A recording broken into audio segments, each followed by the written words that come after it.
Hello friends, कैसे हैं सारे बच्चे।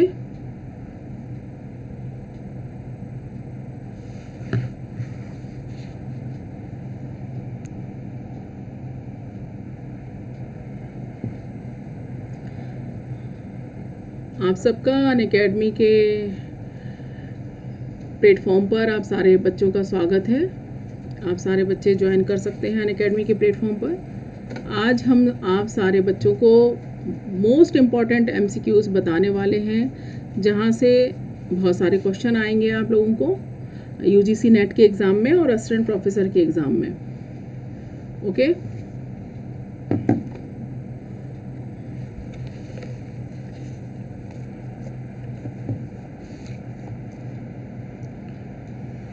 चलिए स्टार्ट करते हैं फिर।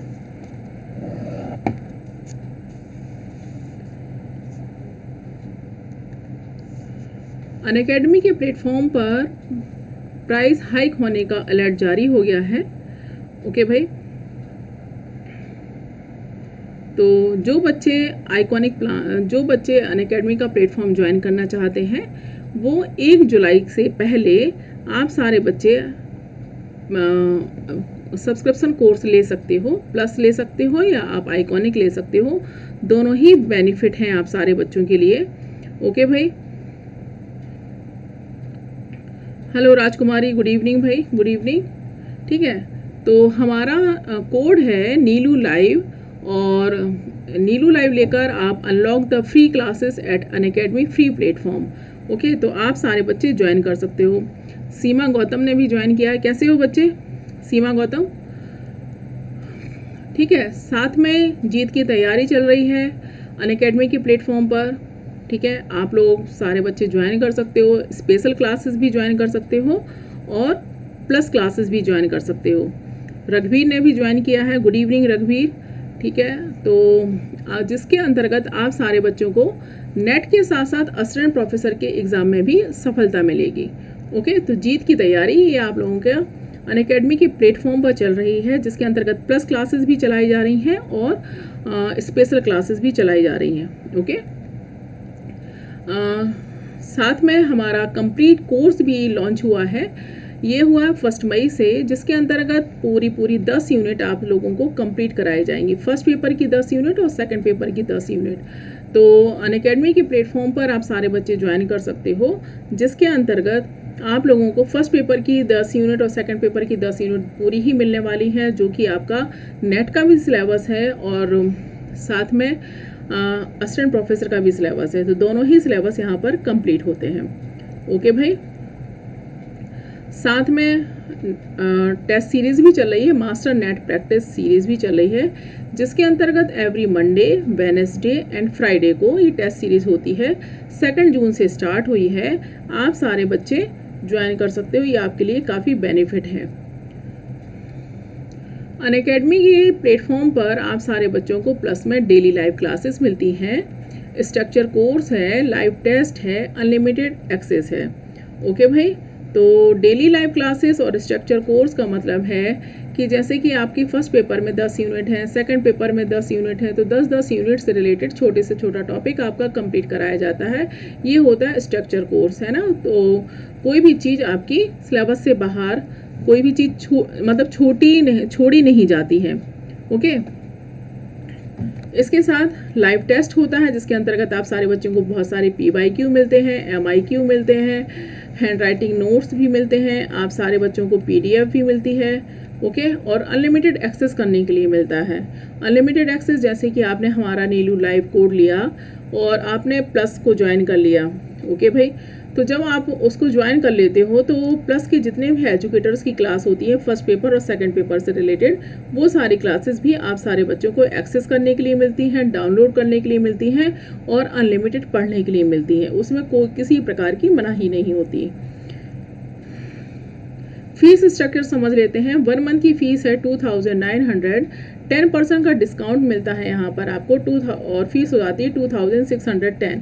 3 मंथ की फीस है 6250, 10% के डिस्काउंट के साथ मिलती है आपको 5625। 6 मंथ की फीस 11250, 10% के डिस्काउंट के साथ होती है 10125। 12 मंथ की फीस है 13750, 10% के डिस्काउंट के साथ होती है 12375। 24 मंथ की फीस है 20000, 10% के डिस्काउंट के साथ होती है 18000। आप सारे बच्चे हमारा कोड लेकर नीलू लाइव लेकर प्लस कोर्स को ज्वाइन कर सकते हो।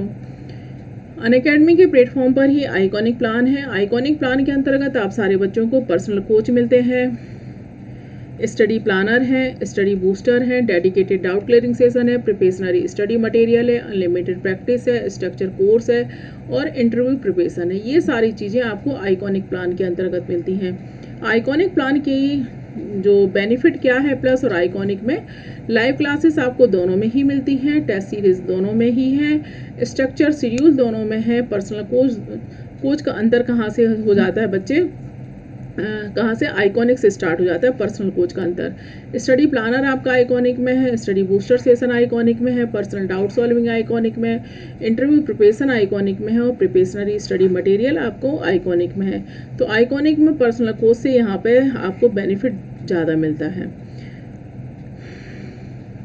आइकॉनिक की जो फीस स्ट्रक्चर है वो क्या है, 6 मंथ की फीस है 18000, यहाँ पर आप सारे बच्चों को 10% का डिस्काउंट मिलता है। 12 मंथ की फीस है 26000, यहाँ पर भी आप सारे बच्चों को 10% का डिस्काउंट मिलता है। और 24 मंथ की फीस है 45000, यहाँ पर भी आप सारे बच्चों को 10% का डिस्काउंट मिलता है। जो बच्चे एक मुश्त पे नहीं कर पाते हैं वो बच्चे EMI के माध्यम से पे कर सकते हैं। ओके भाई, ठीक है, चलिए अब स्टार्ट करते हैं objective.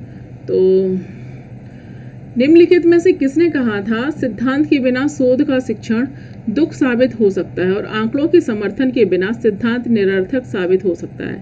B Crick, Charles Merriam, David Easton, R.A. Dahl. बताइए भाई, कौन दे रहा है सबसे पहले आंसर?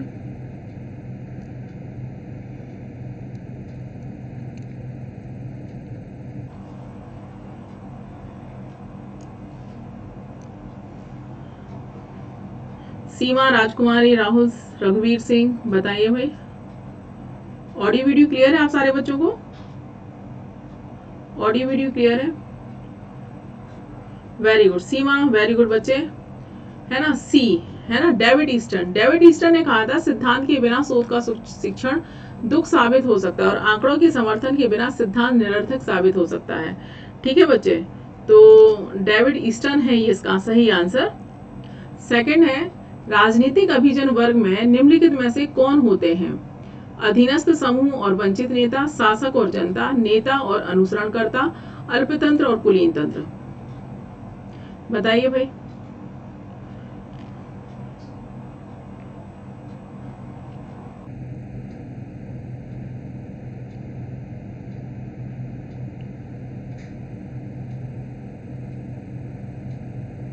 सबसे पहले कौन दे रहा आंसर?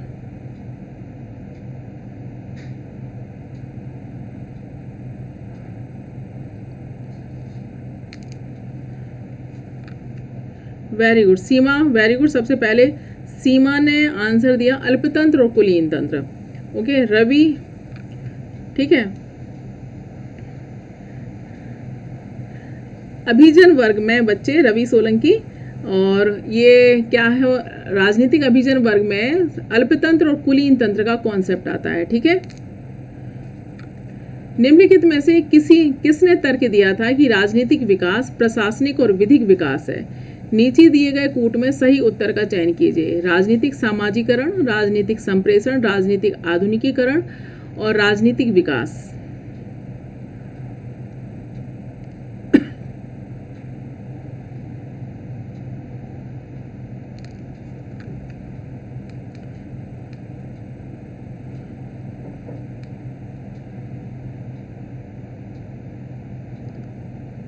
बताइए भाई इसका आंसर।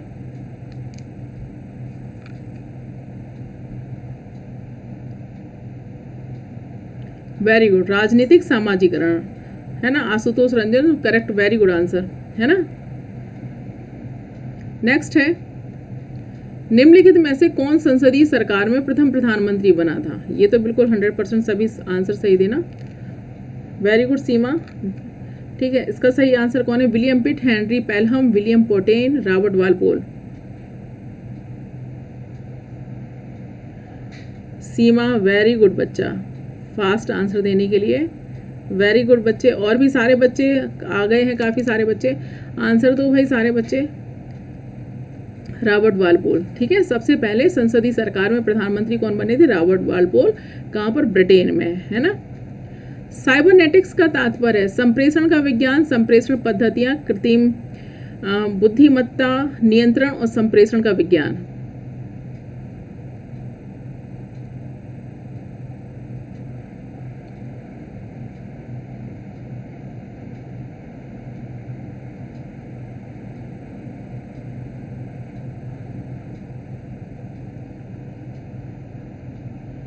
साइबरनेटिक्स मतलब बेटा नियंत्रण और संप्रेषण का विज्ञान, डी है इसका।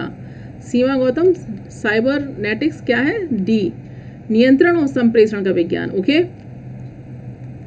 मौलिक अधिकार के बारे में सुनवाई करने का अधिकार निम्नलिखित को प्रदान किया जाता है ना। सर्वोच्च न्यायालय, उच्च न्यायालय, प्रधानमंत्री। ए और बी बताइए भाई इसका सही आंसर।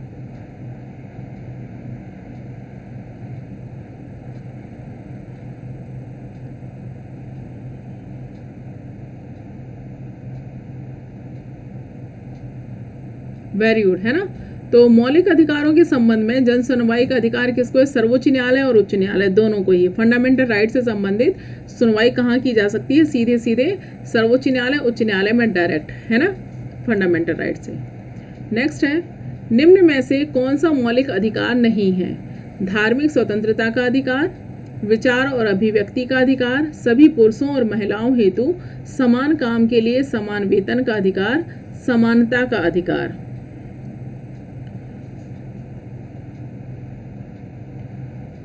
बताइए भाई।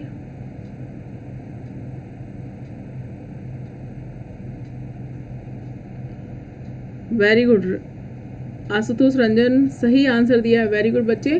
तो कौन सा अधिकार? धार्मिक स्वतंत्रता का अधिकार, फंडामेंटल राइट है आपका, है ना। विचार और अभिव्यक्ति का अधिकार, फंडामेंटल राइट है आपका। समानता का अधिकार, फंडामेंटल राइट है ना। आप सभी पुरुषों और महिलाओं हेतु समान काम के लिए समान वेतन का अधिकार क्या है बेटा? डायरेक्टिव प्रिंसिपल, है ना, नीति निर्देशक तत्वों के अंतर्गत आता है। ठीक है, ये वाला सभी पुरुषों और महिलाओं हेतु समान काम के लिए समान वेतन का अधिकार। ओके भाई, ठीक है सीमा। नेक्स्ट है, 1 अप्रैल 2010 को कौन सा अधिकार भारतीयों को प्रदान किया गया? शिक्षा का अधिकार, संपत्ति का अधिकार, काम का अधिकार, समानता का अधिकार।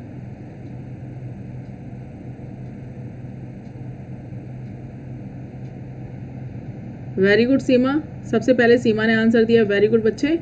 ठीक है, तो आशुतोष रंजन, वेरी गुड बच्चा।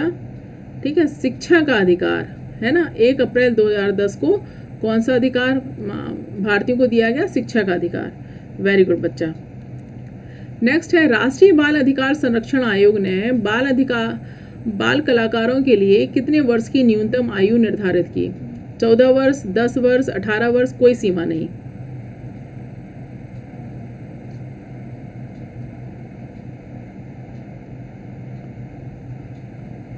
Very good Seema. ठीक है, कोई सीमा नहीं निर्धारित करी है। राष्ट्रीय बाल अधिकार संरक्षण आयोग ने बाल कलाकारों के लिए कोई सीमा निर्धारित नहीं करी है। ध्यान रखना सारे बच्चे। ठीक है, मूवी वगैरह देखते हो ना, तो उसमें छोटे छोटे बच्चे भी क्या होते हैं, जरूर है ना, कला के अकॉर्डिंग, कलाकारी के अकॉर्डिंग छोटे बच्चों को भी लिया जाता है ना। नेक्स्ट है, प्रथम पाश्चात्य विचारक जिसने संप्रभुता के सिद्धांत का व्यवस्थित विवरण दिया था? ऑस्टिन, अरस्तु, बोंदा, हॉब्स।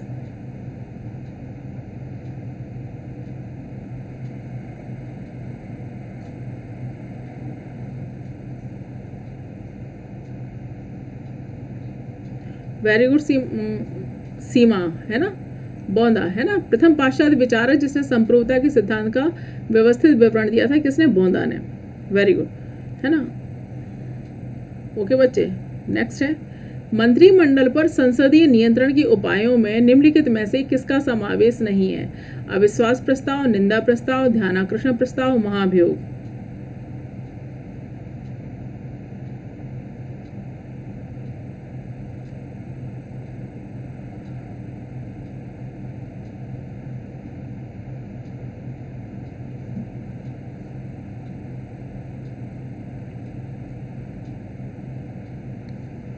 वेरी गुड भाई।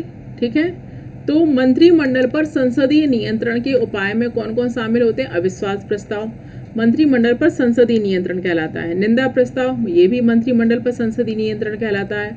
ध्यानाकर्षण प्रस्ताव भी ये भी मंत्रिमंडल पर संसदीय का नियंत्रण। ओके, महाभियोग आपका नहीं होता है मंत्रिमंडल पर संसदीय नियंत्रण। ओके,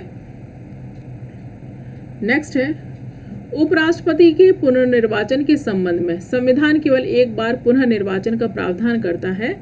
संविधान द्वारा प्रतिबंध है, संविधान मौन है, संविधान पुनर्निर्वाचन अधिकतम 2 कार्यकाल के लिए प्रावधान करता है। बताइए भाई। गुड इवनिंग ज्योति विकास, कैसे हो?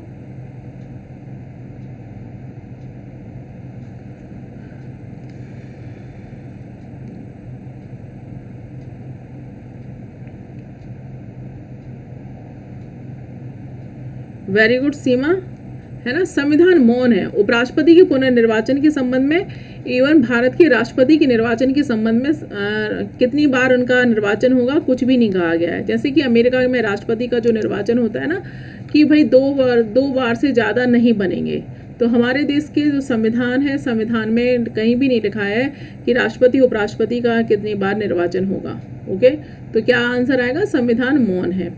ठीक है, नेक्स्ट है एसआर बोम्मई मामले में सर्वोच्च न्यायालय के निर्णयों से राज्यों की स्थिति पर क्या प्रभाव पड़ा? राज्यपाल की नियुक्ति से पूर्व मुख्यमंत्री से सलाह अवश्य, राज्यों की वित्तीय स्थिति में सुधार, अंतर्राज्यीय परिषद की स्थापना, संसद द्वारा पुष्टि बिना राज्य विधानमंडल भंग नहीं हो सकता।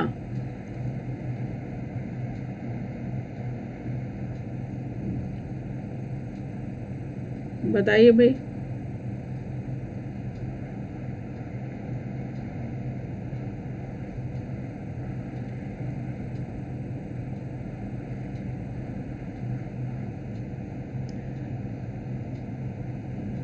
ठीक है, इसके अंतर्गत आया था संसद की पुष्टि के बिना राज्य विधानमंडल भंग नहीं हो सकता एसआर बोम्मई मामले में। ठीक है, ओके, वेरी गुड सीमा। नेक्स्ट है भारत सरकार का प्रथम विधि अधिकारी कौन होगा? विधि सचिव, सॉलिसिटर जनरल, अटॉर्नी जनरल, विधि मंत्री।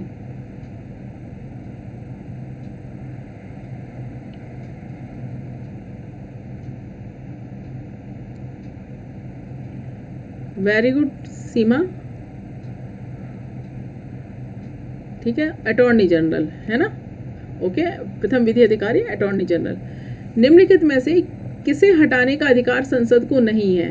उपराष्ट्रपति, मुख्य चुनाव आयुक्त, नियंत्रक और महालेखा परीक्षक, महान्यायवादी।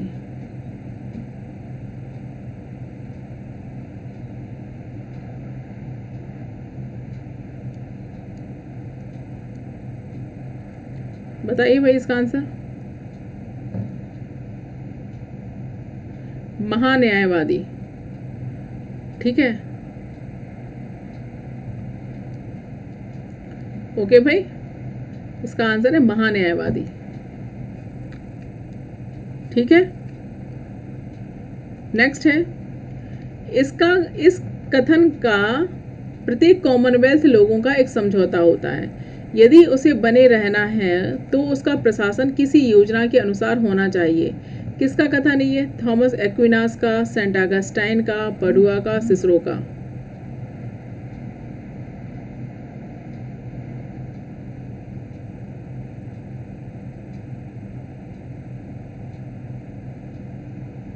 बताइए फिर इसका आंसर। वेरी गुड ज्योति विकास, वेरी गुड। ठीक है, याद है ज्योति को, सिसरो है ना, ये सिसरो ने कॉन्सेप्ट दिया है।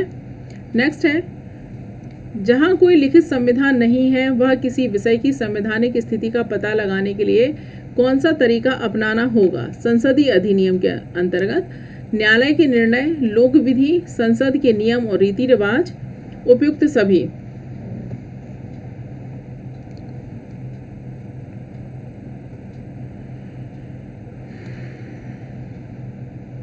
बताइए भाई। सीमा, वेरी गुड बच्चा।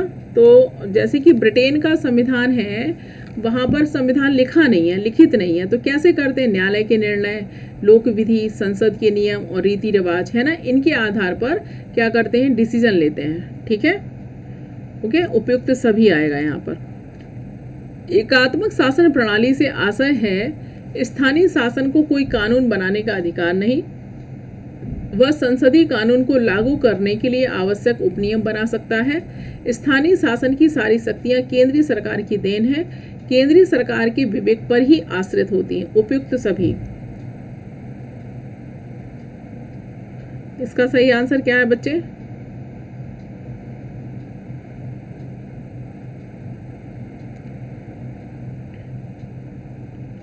Very good. ठीक है, तो यहाँ पर आपको इस क्वेश्चन से क्या मिल रहा है कि एकात्मक शासन प्रणाली क्या है ना, क्योंकि आपका जो सिलेबस है, सिलेबस के अंतर्गत आपको क्या पढ़ना है? एकात्मक शासन प्रणाली भी पढ़नी है ना।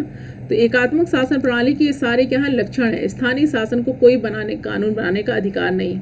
ठीक है, संसदीय कानून को लागू करने के लिए आवश्यक उपनियम बना सकता है। ठीक है, स्थानीय शासन की सारी शक्तियां किसके पास होती हैं? केंद्रीय सरकार की, केंद्रीय सरकार के विवेक पर ही आश्रित होती हैं। उपयुक्त सभी, है ना। तो ध्यान रखना एकात्मक शासन प्रणाली के कौन कौन से गुण होते हैं। ओके, नेक्स्ट है, ब्रिटिश संसद को प्रभु सत्ता संपन्न मानने का मुख्य कारण है कि वहां कोई लिखित संविधान नहीं है। संसद के अधिनियम कानून की दृष्टि से सर्वोपरि है। इनके माध्यम से प्रथाओं को भी बदला जा सकता है या रद्द किया जा सकता है। ठीक है, न्यायपालिका संगत का सीमित अधिकार।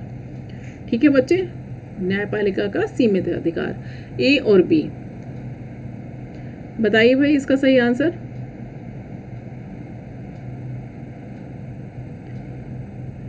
वेरी गुड बच्चे, इसका सही आंसर है ए और बी, है ना। ब्रिटिश संसद को प्रभु सत्ता संपन्न मानने का मुख्य कारण है वहां पर कोई लिखित संविधान नहीं है और संसद के अधिनियम कानून की दृष्टि से सर्वोपरि है ना।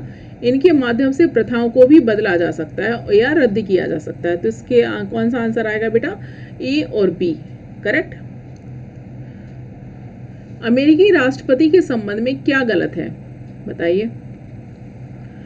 मंत्रिमंडल के सदस्यों के अलावा अन्य उच्चाधिकारियों की नियुक्ति राष्ट्रपति के अधिकार क्षेत्र में आती है।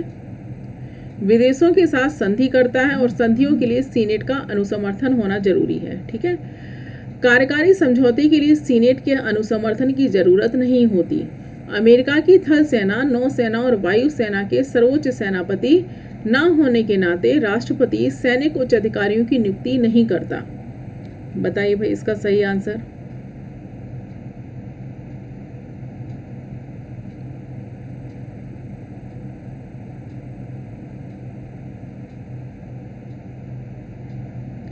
करेक्ट सीमा, ज्योति विकास सही आंसर दिया आपने, है ना। क्योंकि आप सारे बच्चों को पता है, जब हमने अमेरिका का संविधान पढ़ाया था तो बताया था कि मंत्रिमंडल के सदस्यों के अलावा अन्य उच्च अधिकारियों की नियुक्ति राष्ट्रपति के अधिकार क्षेत्र में आती है। करेक्ट। विदेशों के साथ संधि जब करता है तो सीनेट का अनुमोदन जरूरी होता है ना, द्वितीय सदन का अनुमोदन जरूरी होता है वहां पर। कार्यकारी समझौते के लिए सीनेट के अनुसमर्थन की जरूरत नहीं होती। ठीक है, क्योंकि वो कार्यकारी का प्रधान है इसलिए अनुसमर्थन की जरूरत नहीं होती। ठीक है, अब अमेरिका की थल सेना, नौसेना और वायुसेना का वो क्या होता है? सर्वोच्च सेनापति होता है, जैसे कि भारत में है ना। ठीक है, सर्वोच्च सेनापति कौन है? राष्ट्रपति है। ठीक है, तो होने के नाते राष्ट्रपति सैनिक अधिकारियों की नियुक्ति कर सकता है। ठीक है बच्चे, ओके बच्चा। हाँ, अमेरिकी संविधान पढ़ाया था हमने, करेक्ट ज्योति विकास, डिटेल पढ़ाया था ना अमेरिकी संविधान। Very good. वह स्वयं मुख्य कार्यकारी है, वह अपने मंत्रिमंडल के सदस्य योग्यता, कार्यकुशलता और व्यक्तिगत निष्ठा के आधार पर चुनता है। उसके मंत्री उसके सेवक हैं, सहायक या परामर्शदाता नहीं। उपयुक्त कथन किस देश की शासन व्यवस्था के अधिक निकट है? ब्रिटिश प्रधानमंत्री, भारत का प्रधानमंत्री, अमेरिका का राष्ट्रपति, स्विट्जरलैंड के राष्ट्राध्यक्ष। इसका सही आंसर बताइए।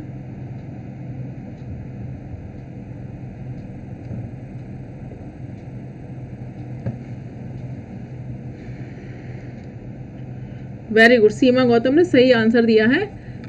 अब देखो, अमेरिका का राष्ट्रपति क्या होता है, वहां मुख्य कार्यकारी होता है ना। अपने मंत्रिमंडल के सदस्य योग्यता, कार्यकुशलता, व्यक्तिगत निष्ठा के आधार पर चुनता है ना। वो मंत्रिमंडल के सदस्यों को उनकी योग्यताओं के आधार पर चुन लेता है। उसके मंत्री उसके सेवक है, सहायक का परामर्शदाता नहीं, ठीक है। तो अमेरिका में क्या होता है, उसके मंत्री उसके सेवक होते हैं, सहायक का परामर्शदाता नहीं। हमारे यहाँ कॉन्सेप्ट क्या है, एक परामर्शदाता के रूप में मंत्री परिषद की स्थापना करी जाती है, होता है ना। तो अमेरिका का राष्ट्रपति, ये सभी कॉन्सेप्ट सी अमेरिका के राष्ट्रपति के संदर्भ में हैं, है ना। नेक्स्ट है, दोहरी कार्यपालिका प्रणाली किस देश की शासन प्रणाली के अंतर्गत विलक्षण तरीका है, बताओ भाई।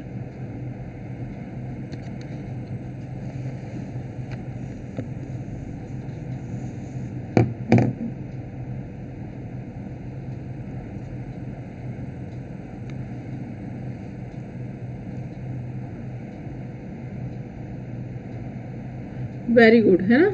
अशोक मेघवाल ने आंसर दिया सही, सुनीता ने दिया है, ज्योति विकास, वेरी गुड बच्चे। तो ये फ्रांस है ना, दोहरी कार्यपालिका। अमेरिका की तरह वहां पे फ्रांस में राष्ट्रपति सीधे क्या होता है, जनता के द्वारा चुना जाता है, जनता के द्वारा, है ना। ओके बच्चे, जनता के द्वारा प्रत्यक्ष निर्वाचन, प्रत्यक्ष निर्वाचन, ठीक है। और संसद में प्राप्त बहुमत दल के नेता को, बहुमत दल के नेता को प्रधानमंत्री बनाया जाता है ना, प्रधानमंत्री बनाया जाता है, करेक्ट। तो ये दोहरा कॉन्सेप्ट हो गया, है ना। दोहरी कार्यपालिका प्रणाली किसके अंतर्गत आती है, फ्रांस में। जनता द्वारा वहां का राष्ट्रपति क्या होता है, प्रत्यक्ष निर्वाचन के द्वारा चुना जाता है। और जो प्रधानमंत्री होता है, संसद में प्राप्त बहुमत दल के नेता को चुना जाता है। जैसे कि भारत में क्या होता है, भारत के जो प्रधानमंत्री को चुना जाता है वो संसद में प्राप्त बहुमत दल के नेता होते ना। और राष्ट्रपति साहब अमेरिका में डायरेक्ट जनता द्वारा चुना जाता है। क्लियर सारे बच्चे, कॉन्सेप्ट क्लियर। नेक्स्ट है, उदारवादी शासन प्रणाली के अंतर्गत रखा जाता है ब्रिटेन की शासन प्रणाली, फ्रांस की शासन प्रणाली, संयुक्त राज्य अमेरिका की शासन प्रणाली और जर्मन राजनीतिक प्रणाली, और उपयुक्त सभी।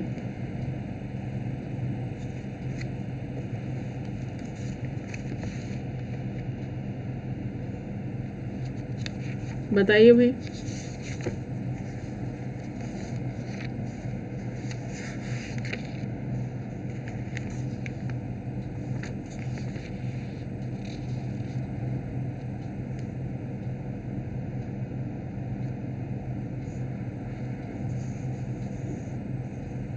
ठीक है, उपयुक्त सभी, वेरी गुड, है ना। उदारवादी शासन प्रणाली के अंतर्गत रखा जाता है ब्रिटेन की शासन प्रणाली को, फ्रांस की शासन प्रणाली को, संयुक्त राज्य अमेरिका की शासन प्रणाली को और आपका जर्मन राजनीतिक प्रणाली को। क्योंकि आप लोगों के सिलेबस में आप सारे बच्चों को पता होगा कि शासन प्रणालियों के प्रकार हैं, है ना। कौन कौन सी है, उदारवादी शासन प्रणाली, है ना।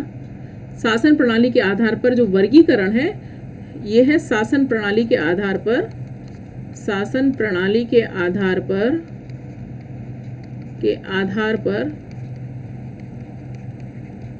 वर्गीकरण, है ना। तो इसको कितने भागों में डिवाइड किया है बेटा, 3 भागों में। ओके, पहला है उदारवादी शासन प्रणाली, उदारवादी शासन प्रणाली, है ना। फिर है समाजवादी शासन प्रणाली, समाजवादी शासन प्रणाली, ओके, है ना। ये हम आपको 4th यूनिट के अंतर्गत पढ़ाने वाले हैं, ठीक है। जुलाई में पढ़ाएंगे हम आपको, हमारा जो प्लानर है उसके अंतर्गत है, ठीक है। जो समाजवादी प्रणाली है वो किसके अंतर्गत आती है बेटा, जैसे कि यूएसएसआर, भूतपूर्व यूएसएसआर, है ना, या चीन, ठीक है, वर्तमान जनवादी चीन, ये है समाजवादी शासन प्रणाली। ओके बच्चे, अब जो कौन सी विकासशील देशों की शासन प्रणाली, तीसरा कौन से में डिवाइड किया है, विकासशील देशों की शासन प्रणाली, देशों की शासन प्रणाली, ओके। इन सभी पे हम डिस्कस करने वाले हैं। जुलाई में हमारा प्लानर देख लीजिए, उसमें लिखा हुआ है ना। विकासशील देशों की जो शासन प्रणाली है इसके अंतर्गत क्या आता है बेटा, जो नए नए स्वाधीन देश हुए हैं, ठीक है, और उन देशों की शासन प्रणाली, जो स्वाधीन देश हुए हैं उन देशों की शासन प्रणाली को इसके अंतर्गत अपनाया गया है। ओके, चलिए नेक्स्ट क्वेश्चन है, इस देश की राजनीतिक प्रणाली की एक विलक्षण प्रथा जिसे निर्वाचित पद संचय भी कहा जाता है, इसके अंतर्गत कोई व्यक्ति एक साथ अनेक निर्वाचित पदों पर बना रहता है, का संबंध है जर्मनी की शासन प्रणाली, फ्रांस की शासन प्रणाली, कनाडा की शासन प्रणाली, रूस की शासन प्रणाली। बताइए भाई।